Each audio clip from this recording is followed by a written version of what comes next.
Isu Papua Merdeka terus bergaung dari tahun ke tahun.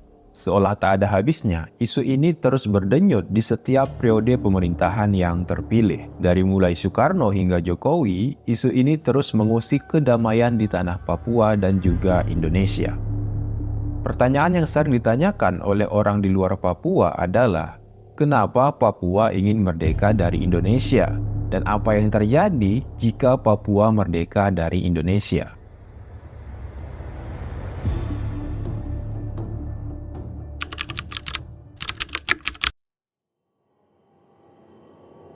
Gerakan orang-orang Papua yang ingin memerdekakan diri dari Indonesia dimulai dari tahun 1961.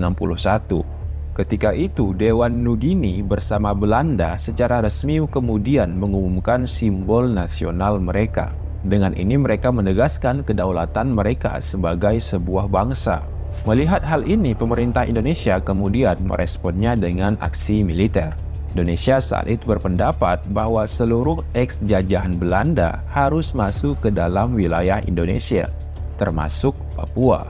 Presiden Soekarno kemudian mengeluarkan maklumat 3 Komando Rakyat atau Trikora pada 19 Desember tahun 1961. Soekarno menugaskan Mayor Jenderal Soeharto sebagai panglima untuk menyerang Belanda dan memerdekakan Papua Barat. Akibat dari aktivitas militer Indonesia itu kemudian mendorong terjadinya perjanjian New York di tahun 1962. Perjanjian itu membuat otoritas di Nugini Barat dipindahkan ke United Nations Temporary Executive Authority atau UNTA yang merupakan badan perserikatan bangsa-bangsa. Hal ini kemudian membuat para nasionalis Papua Barat kecewa. Mereka merasa dikhianati oleh perjanjian New York karena tak dilibatkan di dalamnya. Setelah otoritas di Papua dilimpahkan dari UNTA ke Indonesia pada tahun 1963, Indonesia kemudian berusaha mengintegrasikan Papua secara keseluruhan. Hal ini dilakukan melalui Dekret Presiden nomor 8 dan 11 tahun 1963.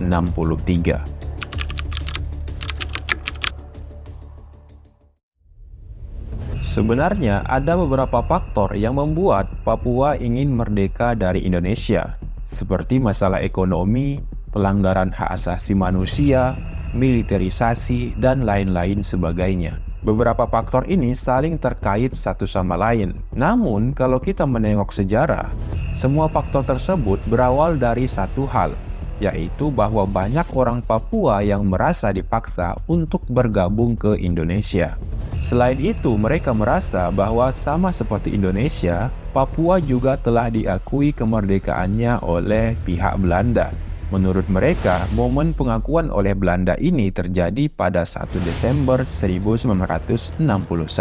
Dalam pandangan mereka, bergabungnya Papua ke Indonesia bukan karena alasan sukarela, akan tetapi dengan melalui tekanan dan aktivitas militer.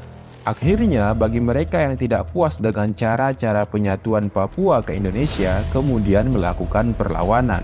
Orang-orang inilah kemudian yang menjadi cikal bakal terbentuknya Organisasi Papua Merdeka, OPM. Apalagi pasca adanya penyatuan Papua ke Indonesia diikuti dengan pengerukan sumber daya di tanah Papua.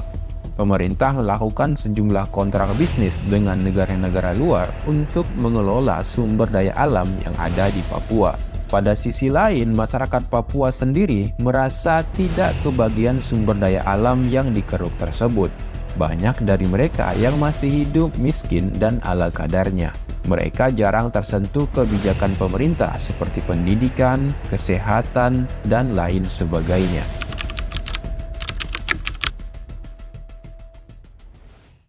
Organisasi Papua Merdeka atau OPM lahir dari kekecewaan yang diwariskan terkait cara pengambil alihan Papua oleh Indonesia. Mereka kemudian melakukan berbagai aksi perlawanan terhadap pemerintah Indonesia. Organisasi perlawanan Papua inilah kemudian yang dicap pemerintah Indonesia sebagai OPM. Menurut R.J. Jopari, ada dua faksi utama dari OPM. Faksi pertama lahir di Jayapura pada tahun 1963 yang dipimpin oleh Aser Demotekai.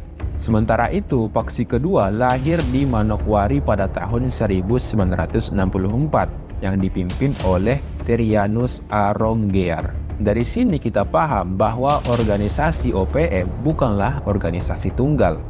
OPM ialah sebutan untuk memayungi berbagai gerakan Papua Merdeka.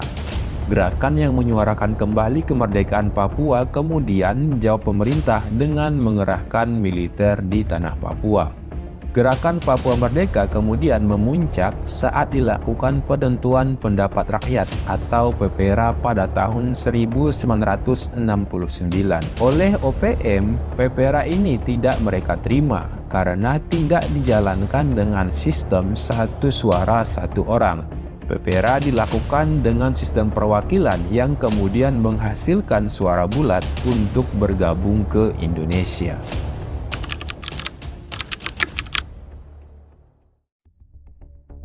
Masyarakat Indonesia di luar Papua banyak yang menanyakan soal apa yang terjadi jika Papua merdeka dari Indonesia. Apakah Papua untung atau justru sebaliknya bakal buntung? Jika Papua merdeka, tentunya yang pertama kali terjadi ialah berubahnya peta nasional Indonesia. Indonesia tidak lagi bisa mengklaim wilayahnya dari Sabang sampai Merauke, dari Aceh sampai Papua. Lagu nasional Indonesia tentu akan berubah, tidak bisa lagi ada kata dari Sabang sampai Merauke, sebagaimana lagu dari Sabang sampai Merauke yang diciptakan oleh R. Suharjo. Mungkin saja lagunya akan berubah menjadi dari Sabang sampai Ternate. Kedua, sumber daya alam Indonesia secara nasional tentu akan berkurang. Papua terkenal dengan tanah yang kaya akan sumber daya alam seperti gas bumi, emas, tembaga, batu bara, dan sebagainya. Papua juga menyimpan 6 juta hektar kayu merbau alias kayu besi dengan kualitas terbaik. Sementara potensi hutan sagu di Papua mencapai 2,2 juta hektar. Tentunya apabila Papua merdeka menjadi sebuah negara sendiri, maka ini tidak akan lagi bisa dianggap sebagai sumber daya alam nasional Indonesia.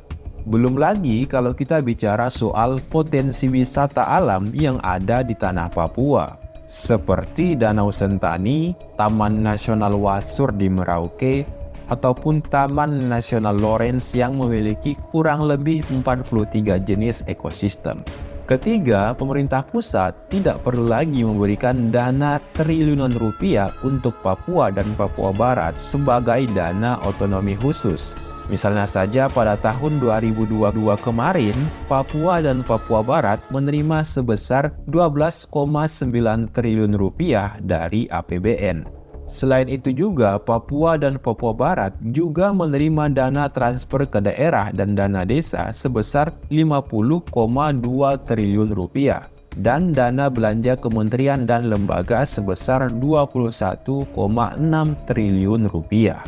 Jadi, jika ditotal secara keseluruhan, Papua dan Papua Barat pada tahun 2022 kemarin menerima sebesar 84,7 triliun rupiah. Ini angka yang sangat fantastis. Keempat, jika Papua merdeka, maka seluruh kontrak dan perjanjian di tanah Papua akan dinegosiasi ulang. Misalnya saja PT Freeport yang menguasai tambang di Papua mau tidak mau akan bernegosiasi ulang. Karena sebelumnya negosiasi itu berada di bawah pemerintah Indonesia. Begitupun dengan perusahaan-perusahaan lainnya. Kelima, seluruh rakyat Papua akan menjadi warga negara asing di wilayah Indonesia lainnya. Begitu juga sebaliknya. Saat ini banyak anak-anak daerah Papua yang sedang belajar di universitas-universitas di Pulau Jawa. Mau tidak mau, mereka harus menggunakan visa belajar sebagaimana ketentuan yang berlaku. Nah, itulah beberapa hal yang akan terjadi jika Papua merdeka dari Indonesia. Selain beberapa hal itu, tentunya masih banyak yang akan terjadi jika Papua lepas dari Indonesia. Kita tentu berharap bahwa Papua tetap menjadi bagian dari Indonesia yang diikuti dengan peningkatan kualitas hidup serta kesejahteraan masyarakatnya. Sampai ketemu di video selanjutnya.